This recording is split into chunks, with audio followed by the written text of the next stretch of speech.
أعوذ بالله من الشيطان الرجيم بسم الله الرحمن الرحيم الحمد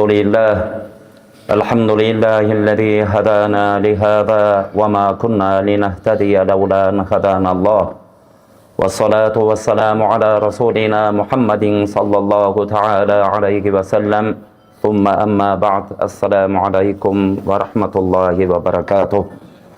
Bardığızda joktan bar kılıp jaratıp Allah Taala çenemi menen rızkı verip, çenemi menen ömür verip, oşo ömürdün içinde ar biribizge bakıt tartı olap, жүрөгүбүzгө iman berip, uşul жерге çogultup koygan Allah Subhanahu wa Ta'alaga çeksiz şükürler.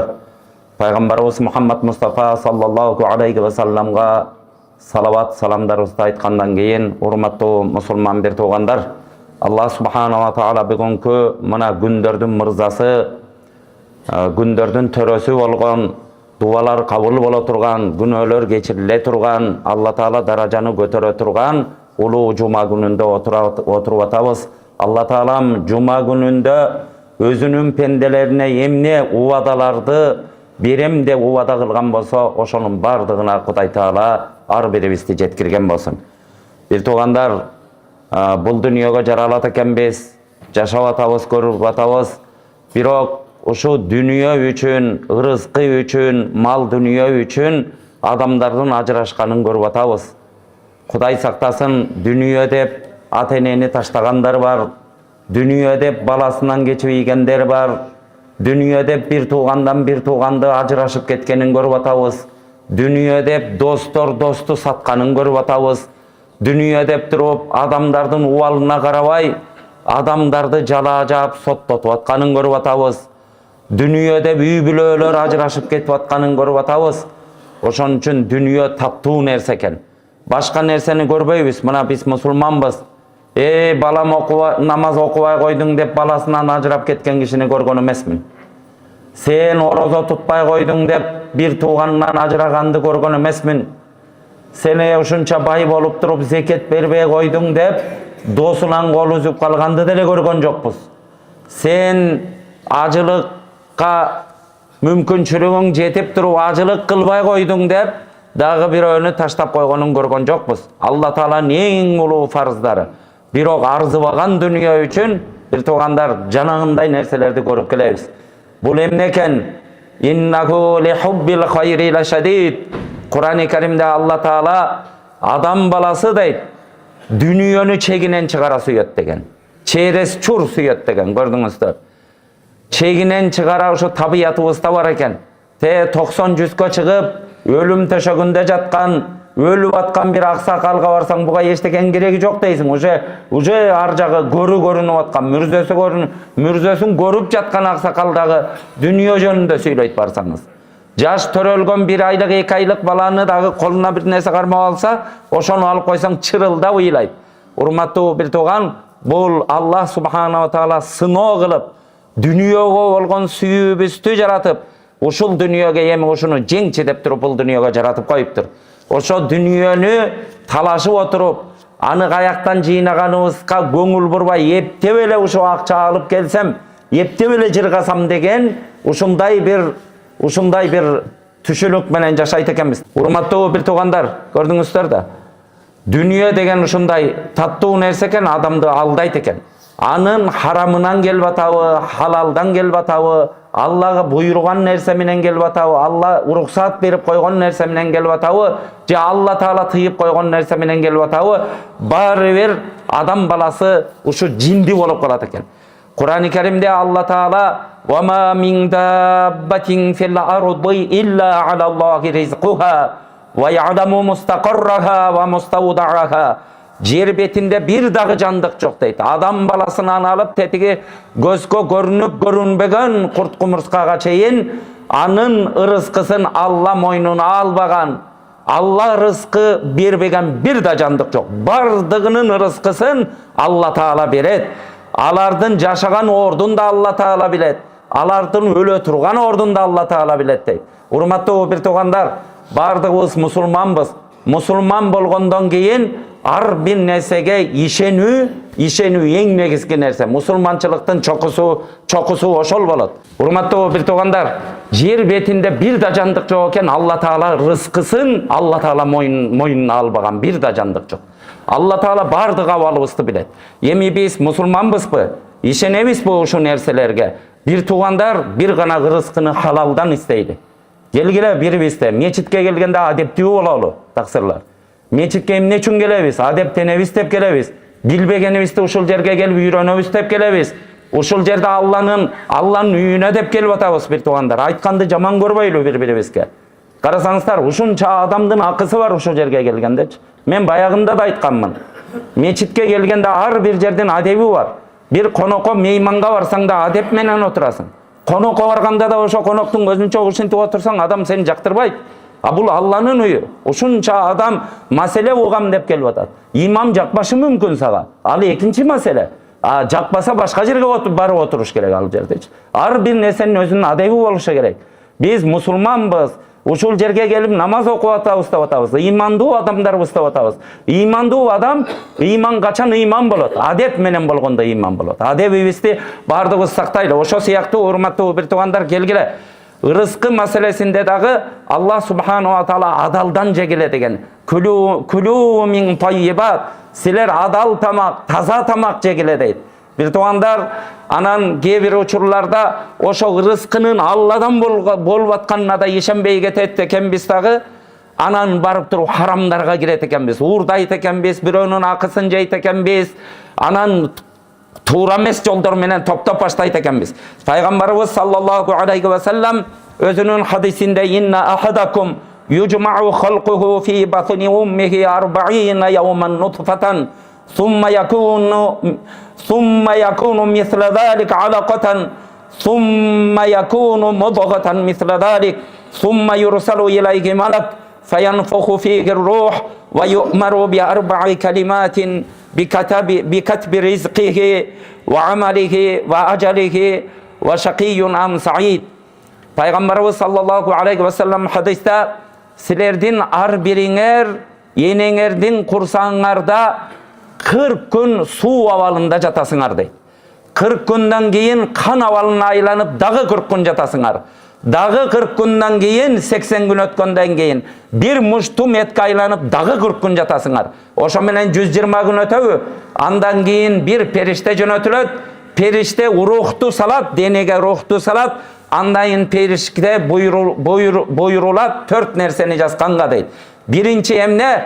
Ошо адамдын ушул дүйнөдө канча рызкыга ээ болорун жазганга. Экинчи, бул дүйнөдө ал адам эмне амал кыларын жазганга.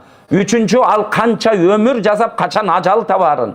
Төртүнчү, ал бактылуубу, бактысызбы ушул нерселерди жазат деген. Урматтуу бир туугандар, аалымдарыбыз айтат, биздин энебиздин курсагында экенибизде ошо рызкыларыбыз жазылган. Ошо рызкыдан эмне айла кылсаң дагы, амал кылсаң дагы бир тиштем нан ашык жебейсиң, бир тиштем нан кем да жебейсиң. Бир тамчы суу ашык ичпейсиң, бир тамчы суу кем да ичпейсиң. Буга толук ыйманыбыз болсун, урматтуу бир туугандар. Пайгамбарыбыз саллаллаху алейхи ва саллям ушу нерсени көрсөттүбү? Бирок кээ бирөөлөр ушуга таянып алат экен. Рызкы менемдин курсагында жазылган, андай мындай деп ар кимге өзүнүн турмушун ар кимге милдет кылып, мен ушундай кедей болуп калдым деп бир туугандарын күнөөлөп, ата-энесин күнөөлөп, ушинтип туруп өзү кедейликке барып алганда адамдар бар. Бул шарияттан эмес, бул сүннөткө каршы чыккан нерсе. Пайгамбарыбыз саллаллаху алейхи ва саллям дагы соода кылат эле, сахабалар дагы соода кылат эле, урматтуу бир тууган. Алла Тааланын рызкысын издегиле дейт эле. Бирок издеп атканда ушу нерсени билишибиз керек экен. Биз ушу эненин курсагында экенде рызкыбыз жазылган деп жатып албай, издешибиз керек. Бирок издеген ушундай болот экен деп туруп, арамдарга кирбешибиз керек. Арам нерсе менен чогулткан нерсе, урматтуу бир туугандар, бул дүйнөдө көп айтып атабыз. Биз адамбыз, биздинчи дүйнөдө болгон айла амалыбыз аз эле. Бир спортсмендин приему канча бир прием болот. Ошо сыяктуу жашоодо биздин приемдорубуз аз эле экен, 4-5 эле. Ден соолукту сакташ үчүн мен убагында уктайм, мен кечинде бажылдап отура бербейм, жатам. Мен барып туруп аз эле тамак жеймин. men диета кармап жүрөм, дайыма врачтарга текшерилип турам, мындай ырыскы маселесинде ушуга окшогон дагы бир 4-5 приемубуз бар экен.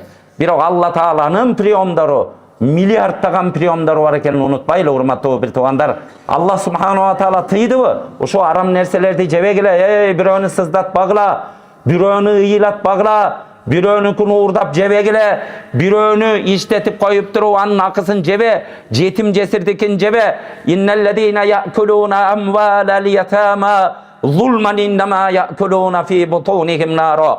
Kur'an-ı Kerim'de yetimlerden akıların aldap jegендер, yetimge verilmiş bolup, oşolardın akıların zulüm menen jegендер, alar aş kazanlarına tamak jep atkan jok. Alar aş kazanlarına tozoktun otun jep atышат деген, урматтуу bir tugandar. Bul dünyada açkaçılıkka çıdagan oңой, kıyamatta tozoktun otu oor bolat, eger imanımız bolgon bolsa. Sahabalardın ayaldары güyölörün erteң menen үйүнөн çay berip uşintip, eşikten uzatıp atıp kojoyun degen eken. Azыр эми çay bergende эле аял калбай калды. Azыр эздеп деп өзүң бир нерсе кылып туруп кетесиң. Ушундай абалга түшүп болдук. Илгерки биздин энелерибиз, ал сахабалардын аялын мындай эле кой. Биздин энелерибиз, бу чоң энелерибиз эртең менен туруп, балдарына çay кайнатып, балдарына берип кожоюндарын өздөрү узатып коет эле. Азыр андай аял деле калбай баратат. Бирок эми азыркылар аны элестете албай атат. Бирок сахабалардын аялдары эртең менен güyölörün uzatып atıp, kojoyun, sen bizdin kojoyunubuzsun. Bирок чыгып туруп, uşu bizdi bagabız, bala bakıramdı bagatırım dep turup, aramdan eşteke alıp kelbeginin. Oşo sen alıp kelgen nerseni aram adalı eken bilbeybiz. Eger aram alıp kelgen bolsoň, jep alabız. Anan biz tozokka layıktуу bolup kalabız. Bul dünyada açkaçılıkka çıdayбыз. Bирок tozoktun otuna ahirette çıdabayбыз dep eskertip turup jönötüştüken. Vadakkir fa inna zikra tanfa'ul mu'minin deyt Kur'anda. Bir-biribizdi daima estetip turganda, urmattуу bir tugandar estetip turganda oşo estetүү пайда берет экен. Bir-biribizdi esteteli, ayaldarыбызга esteteli, үйлөрүбүзгө барбай арам нерсе кылбагынын. Мен ошентип тоңуп, үшүп, ысыкта тердеп, силерге Кудайым мына күбө, силерге адал ырызкы алып келгенге аракет кылып атамын. Сен ошону арамга айлантпагын деп. Ayaldары güyölörün estetip, dostorun estetip turалы. Урматтуу bir tugandar, biz ошо dost tutunganda din adamdарын dost tutunalı. Alımдар menen dost bololu, bilimdүү hadisтерди bilgenler menen dost bololu жашообузда. Карасаңыз, dost деп өзүңө окшогон төртөөнү dost кылып аласың, баняга барасың, таң аткыча карта ойнойсуң, жүрүп арын нерсени кыласың, сойкуга барасың, ал дос эмес, сени аяка ээрчитип аткан. Seni tozokko ээрчитип аткан шайтандар менен дос болуп алгансың. Досту деген ушундай танда дейт. Досту кандай тандалат? Сен дос болгон адамдын жанында сен арам нерсе кылгандан уяла турган кишине дос кыл дейт. Bir misal үчүн аксакал адам атаңдын жанында кетип баратып бир нерсени кыла албайсың, досуңдун жанында кылгандай нерселерди кыла албайсың. Уяласың, туурабы? Ошо сыяктуу арамды кылгандан уяла турган кишини сен дос кыл деген. Кой, бау келатат. Бу иманы мени ушинтип айтып ийет деген адамдар менен дос бол. Урматтуу bir tugandar, ошо досту жакшы тандай турган болсок, аалымдар менен жанаша турган болсок, ушунда Кудайдан корккондор менен, сени эскертип тура тургандар менен, арамга барба деп колуңдан кармай турган адамдар менен дос болуп, сени ибадатка багыттай турган, сени намаз окудай турган, ажыга бар дей турган, зекет бер дей турган, орозо тут дей турган, ата энеңе мамиле кыл дей турган, туганга ушу кечиримдүү бол дей турган, ушундай досторду дос кылсаң, иншалла жаннаттын жолун алдың дейт. Урматтуу bir tugandar, ошон үчүн келиңиздер, бардыгыбыз ушу ырыскы маселесине көңүл буралы. Илгери Юнус ибн Убайд деген улуу зат bir күнү ушинтип көчөдө отурдум дейт. Oturup anan janımda kichine еттер бар эле дейт. Мындай дастаркон жайып коюп отурат элем дейт жалгыз. Bir кезде кички мышыкты кичирээк мышыгым бар эле дейт. Ошо келди дагы дейт, шап этип еттен бир тиштеп алып анан качты дейт. Качканда мындай адаты жок эле деп баягыны артынан ээрчип бардым дейт. Барсам ушу үйдү айланып туруп анан бир эски бир тешик бар экен дейт. Уя. Ошонун жанына алып барып етти түкүрүп коюп кетип калды дейт.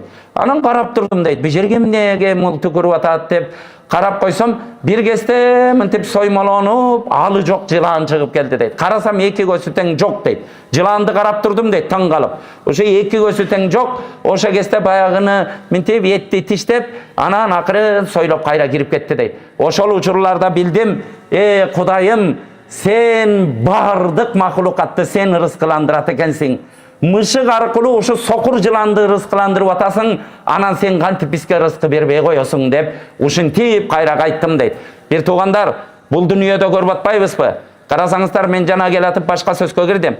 Бул дүйнөдө арамдан, ар нерседен келип туруп арамбы, адалбы айырмалабай алып келип атабыз. Арамды жей берген болсокчу, арамды жей берген болсок, Алла Таала кантип чыгарып алат өзү билет. Мен дин жолунда мына 20 жылга чакын кызматта жүрөм, бир туугандар.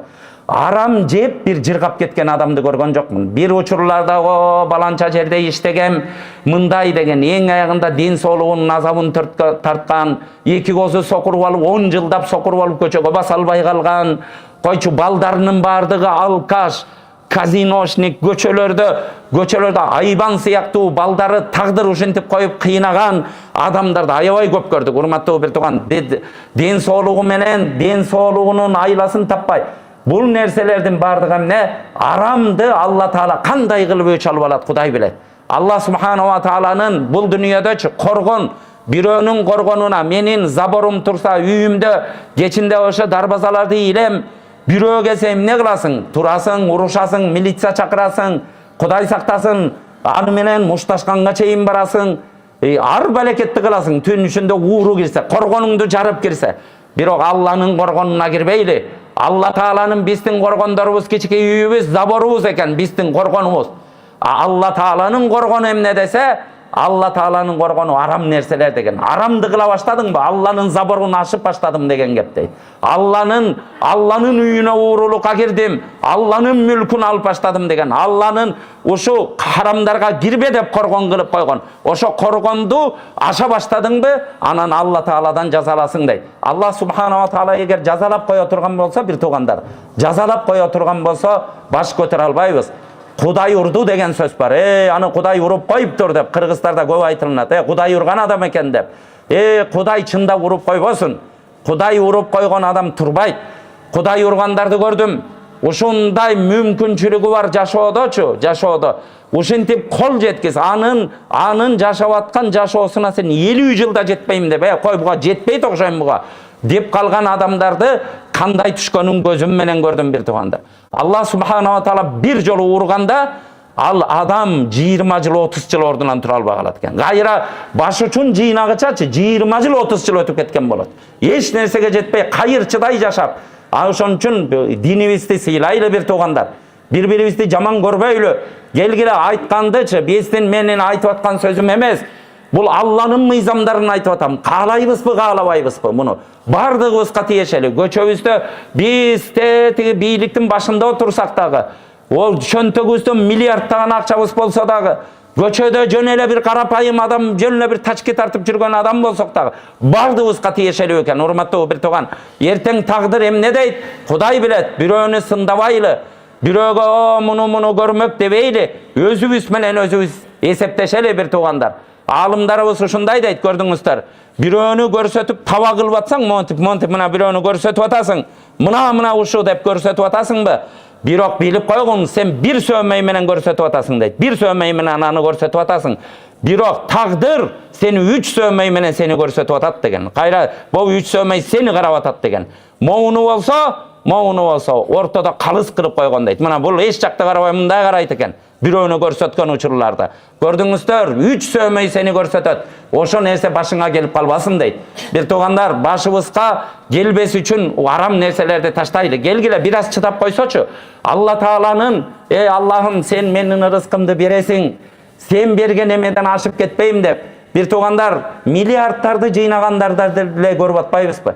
Эгер ар рызкы болбосо, ал өзүнө душмандык кылат экен, көрдүңүздөр. Пайгамбарыбыз саллаллаху алейхи ва саллям дүйнө деп атабыз. Бирок дүйнө, кайсы дүйнө сеники, кайсы сеники эмес экенин Пайғамбарыбыз айтыптыр. Жеп, içip денебізге сіңіп кеткені бұл бистік екен. Бұл бистік. Кийіп, ескертіп, чечіп қойғаның бұл бистік екен. Анан bir туғандар ушуну унутпайлы. Алла Таалам бұл дүниеде бізге рызқы беріп атабы. Ар бирибиздин ушунда азыркы тил менен түшүнүктүү болуш үчүн азыркы тил менен айтайын. Кыяматка ар бирибизге шот ачкан Алла Таала, көрдүңүздөр. Сооп жазыла турган шоттарды ачкан. Бул дүниеде банктарга биз шот ачып койгон сыяктуу, урматтуу бир туугандар, кыяматка дагы, кыяматка ар бирибизге сооп дептер, сооп шотторубуз бар. Ар бир кылган ишкер, фамай ямал мисқала дарратин хайран яра, ва май ямал мисқала дарратин шарран яра. Кур'ан-ы Каримде Алла Таала кимде-ким bir кыпынчалыкта жакшылык кылган болсо, анын сөзсүз жакшылыгын көрсөтөм дейт. Кимде-ким кыпынчалыктагы bir жаман иш кылган болсо, анын жаманчылыгын да көрөт дейт. Ошо сооп дептерлерибизге, сооп шотубузга жөнөтүп койгон нерселер сеники деген. Сооп кыл, ата-энеңе жакшылык кыл деп атасыңбы, ата-энеңдин ак батасын алдың, ошонун сообу сенин шотуңа түштү. Адамдарга садака бердиң, шотуңа түштү. Ораза кармадың, шотуңа түштү. Дүнүйө менен, мал дүнүйө менен байланыштуу бир нерсе кылып, соопчулук, мечит курдуң, жол курдуң, адамдарга тамак бердиң, ифтар кылдырдың, садака бердиң. Бунун бардыгынын шоту ошояка түшүп атат. Үч нерсе сеники дейт. Шотуңа, ахиреттик шотуңа салып койгонуң сеники. Кийип, эскертип, чечип койгонуң сеники. Ичип, жеп, денеңе сиңип кеткени сеники. Калганынын бардыгы сеники эмес дептир. Сеники болобу, сеники эмеспи? Ал сенин башыңа баля алып келип коёбу? Кайгы алып келип коёбу? Ошо чогулткан акчаларың сени кулагыңан сүйрөп артырып 10 жыл түрмөдө отургузуп коёбу? Ошол жерде отуруп туруп ошо тапкан дүнүйөңдүн себебинен ошого кайгырып отуруп ошо жерде цементтин үстүндө өлүп каласыңбы? Бул Аллага маалым нерсе экен, урматтуу бир туугандар. Эч ким айта албайт. Азыр үйүңдө кимдин канча акчасы бар экенин билбейбиз. Урматтуу бир туугандар, келгиле, ошон үчүн келиңиздер, халал нерселерге көңүл болуп, Алла Таалам, сен халалдан берип атасыңбы? Халалга жол алалы. Мен өлүп калам дей бербейли бир туугандар. Мына бул жерде аксакалдар жакшы билет. Илгери Жигули, Москвич деген бир машинелер бар эле. Жаш балдар аны билбей деле калды. Аны менен азыр ошо Жигулини берипчи, буяка кой кайтарып келчи десең эч ким лучше жөө эле барып келейинчи дейт. Ошондой эле машина. Бирок ошону дүнүйө көрүп, ошо Жигули алып алды, ошо незаконный Жигули алып алды деп арыз жазып отуруп 10 жыл соттотуп ийген, көрдүңүздөр. 5 баланын кайгысы, ал жетим калганы. Эми азыр көрүп атасыңар көчөдө Lexus'тар, ой моундай машина экен, $100,000, 20 жылдан кийин сен $100,000 деп жанагы мактанып жүргөн машинаң араба болуп калат. Ишенип койгула. Ушу сөзүмдү 26-жылбы? Мына 46-жылда 2-январда эстетип койгулашы өмүр берсе.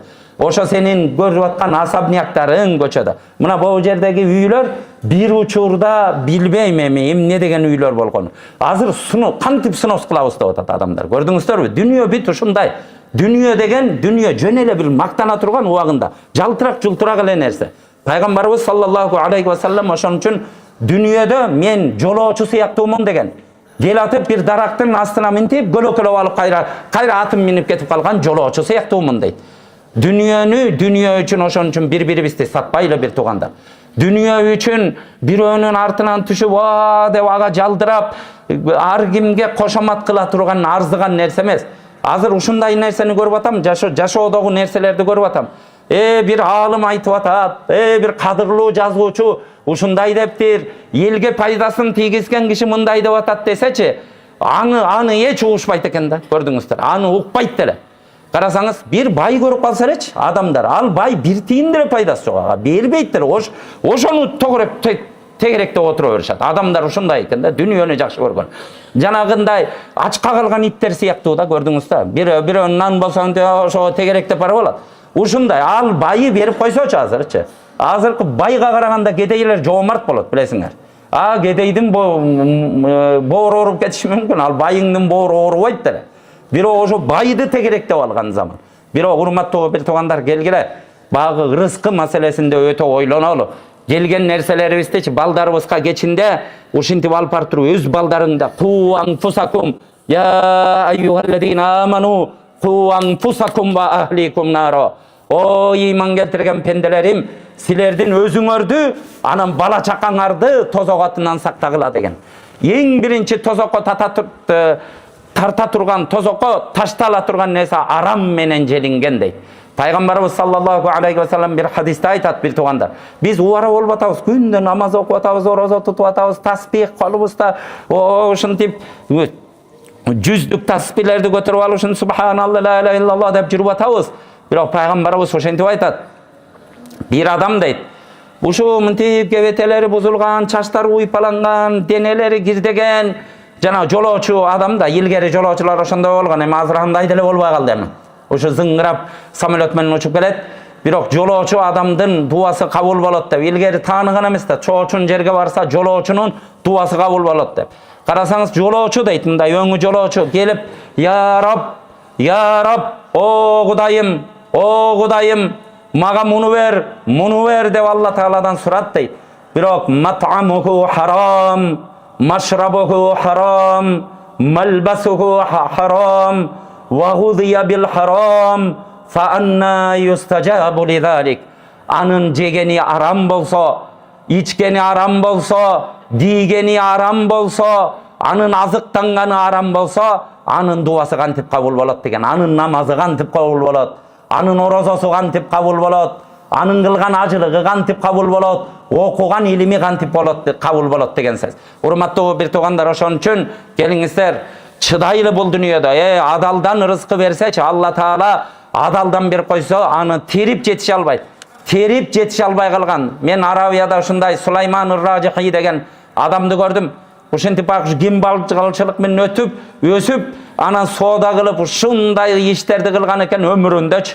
Эми ал кишиге ушинтип Алла Таала бергендерди терип успейт этпей калыптыр. Ал киши өтүп кетти. Өтүп кеткенден кийин артында таштап койгон мүлктөрү, курума бактары, куруп кеткен үйлөрүндө жетим жесир жашап, артынан тынымсыз сооптор ушинткенненчи тергенин жетише албай өлгөн жерине сооп барып атканын көрүп атабыз. Урматтуу бир туугандар, жакшылык менен жашайлы. Бул дүйнөдө баарыбыз өтүп кетет экенбиз. 60-70 жылдык ушундай кыска дүйнөдө жашайт экенбиз да, тез эле. 10 жыл мурунку сүрөтүңдү карачы, жап-жаш жигитсиң, 10 жыл мурунку. 5 жыл мурунку абалыңды карасаң, ушинтип чуркап тоолорго чыгып кетет элең. Азыр чыга аласыңбы? Ар бирибиз ойлонолу да. Урматтуу бир тууган, бул өлүмгө жакындап атам деген нерсе. Ар бир нерсеге суммала тусалунна яумайдин анин наим. Силер ар бир берген ниматтан сураласыңар деген Кур'ан-ы Каримде. Ошон үчүн келиңиздер, Алла Тааланын астында барганда усу сурагыбызгачы оңой жооп бергендей. Ушинтип туруп сахабалар ушундай отурат эле, пайгамбарыбыздын сахабалары. Ушинтип туруп касам ичет эле Алла Таала менен. Мусулманчылыктан кийин мен мусулманмын, ла илаха иллаллах Мухаммадур Расулуллах деп айттымбы? Бир күкүмчөлүк нерсени ашказаныма арамдан алып келип таштабадым, мына Кудай турат деп бири-бирине сөз берет. Биз сөз бере алабызбы? Бир туугандар, мечит толтура отурабыз. Бардыгыбыз жума намазга келдик. Сөз бере алабызбы? Арам таштай элекмин деп. Мына акыркы 25-жыл бүттү. 25-жылда мен арам таштаган жокмун деп, койчу, аны айтпай эле койчу. 1 жылды бере алабызбы бир туугандар? Муну ойлонуп көрөлү да, ар бирибиз. Арамдан эч бирөөнүн көңүлүн калтырып, бирөөнүкүн алып алып, бир мында сомнение боло турган тамакты жебедим, ай мындай деп бирөөнүн көңүлүн оорутпай койдум деп бир бере алабызбы? Бере албасак анда дагы бир жолу иманыбызды жаңылайлы. Келгиле дагы бир жолу ниет кылалы. Мына жаңы жыл деп атабыз, жаңы жыл эми биздин динибизде жок нерсе. Жаңы жыл келгенде кайра кайгырыш керек. Бир жыл кайгырдым, бир жыл дагы өлүмгө жакындап атам деп. Ал майрамдай турган нерсе эмес. Бирок каалайбызбы 26-жылдын башында турабыз. Келгиле ниет кылалы. Кудайым, 26-жылдын аягы 27-жыл келгенде 26-жылга мен толук арам жеген жокмун деп өзүмө сөз бере алам деп. Ошентип бир ниет кылып коелучу, келгиле. Келиңиздер. Кудайым, ниет бесплатный билесиңер. Жүрөктөн арам жебеймин. Кудайым буйрса, үйүмө арам нерсе көтөрүп барбаймын. Баламдын оозуна тозок алып келе турган тамакты салбаймын. Үйгө алып барып холодильникке арамдан алып келген тамакты койбоймун. Чөнтөгүмө арамдан болгон бир 500 сомдон монтип салбаймын. Эм банкыма мынтип которбоймун. Сөз береличи келиңиздер. Бир Алланын астында сөз берели. Алла Таалам бардыгыбыздан ыраазы болсун. Бардыгыбызды Кудайым халал рызкылар менен rızkılandırgan bolsun. Kudayım oşo halal rızkının joldorum bizge jеңилдетip bersin. Hiç kimdi Kudayım kıynabasın. Allah Taalam bu jerdegi ança munça nerseleri tuura түшүнүңүздөр bir tugandar. Ушунча адамдын акысына кирбейли. Мечиттин адеби бар. Адеп менен отуралы. Кээ бир учурларда келебиз, эметпейли. Кээ бир балдар келип биринчи сапка отуруп алып, буттарын ушул жака сунуп алып отурушат да. Бутуң оорубасаң да башка жерге барып отур bir tugан. Болбойт мындайчы. Бул сыйлабастык. Келип алып. Туура, бул менин үйүм эмес. Мени деп аткан жок, монча канча аксакал турат. Келгенде адебибиз менен бололу. Баягында айткам, телефон чукуй турган болсоңор, барып анда тиякта эмелер бар, компьютерный эмелер бар. Ошол жака баргыла. Жумага эмне келесиңер анда? Келип алып Facebook көрүп отура турган болсоңор бу жерде. Бу жерде динибизде эшиктен келип хутба баштаганда намаз окуган болбойт, макруh болуп калат. Көрдүңүздү? Келиш керек, хутбаны угуп отуруш керек келип туруп. Ал сен жагасың, мен жакпашым мүмкүн бирөөлөргө. Менден илимдүү болушу мүмкүн, келип сен кимелеңдеши мүмкүн. Ал башка маселе. Бирок Алла насип кылып ушул жерде Кудай Таала азыр сен сүйлө деп мага берип атат. Эртең сен сүйлөшүң мүмкүн бу жерге келип. Бирок bir туугандар адебибиз менен бололу. Адеп иман деген адеп менен анан иман болот. Анан ла иляха иллаллах деген толтура көчөдө андайчы. Мен молдолорго көп айтам, азыр таш менен ыргытсаң молдонун башына барып тиет деп. Мешитке келгенде адебибизди үйрөнөлү да. Илгери азыр динибиз ушунча көбөйдү, бирок адебибиз жок болуп кетти да bir туугандар. Илгери ушундай адепти эле 95-жылдары эч ким жок эле. Келгенде ошо аксакалдарды астыга өткөрөт эле. Балдар мешитке келгенде ушунтип коркуп отурушат эле. Мынтип тизелеп намазда отургандай отурушат эле. Бүткөндө ушинтип уйлап дуа кылышат эле. Азыр ушу мечитке спортзалга киргендей кирип калдык. Мындай кылбайлы балдар. Бул Алланын үйү бул. Келгенде Алланын үйүнө кирип аткандай кир. Азыр bir министрдин үйүнө чакырып койсун, эмне кыласың? Костюм-шим кийесиң, атырды себинесиң, душку чачыңды тарайсың, гелдейсиң, анан барып миниңки сүйлөп, ошо үнүңдү ичке чыгарып отурасың ошол жерге барып. Алланын үйүнө келип атасың да, талтайып, бутту сунуп коюп, Facebook'та ачып коюп, мындай болбойт таксырлар. Бул күнөө табасыңар ошол жерге келип. Алла Таалам ыраазы болсун, бардыгыбызга жакшылык берсин. Амин.